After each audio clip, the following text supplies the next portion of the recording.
Hello guys! ప్రతిసారి ఏ painting వేద్దామా అని చెప్పి చాలా వెతుకుతాను. డిసైడ్ అవ్వడానికే నాకు చాలా టైం పడుతుంది.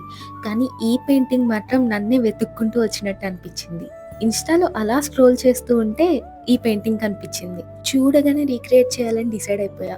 కానీ ఈ పెయింటింగ్‌లో చాలా చిన్న చిన్న డీటెయిలింగ్ ఉంది. ఒక్క మిస్టేక్ జరిగినా పెయింటింగ్ అంతా పాడైపోతుంది. ఫైనల్లీ ఏదైతే అదయింది. ఆ కన్నయ్య చూసుకుంటారని చెప్పి పెయింటింగ్ స్టార్ట్ చేసేసా. ఒక్కొక్క డీటెయిలింగ్ యాడ్ చేస్తున్న కొద్దీ ఎంత క్యూట్‌గా తయారవుతుందో ఈ పెయింటింగ్. ఆ నామాలు, ఆ నెమలిక పెట్టగానే క్యూట్‌నెస్ డబుల్ అయిపోయింది.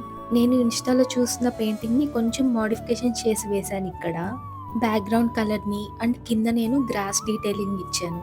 పెయింటింగ్ మాత్రం చాలా క్యూట్‌గా తయారైంది. అండ్ కొంచెం కష్టపడ్డాను. చాలా చిన్న చిన్న డీటెయిలింగ్స్ ఉన్నాయి కదా! So, here is my painting finally. ఈ బుజ్జి కన్నయ్య మీ అందరికీ ఎలా అనిపించాడో నాకు కామెంట్ సెక్షన్‌లో చెప్పండి. I will see in my next video.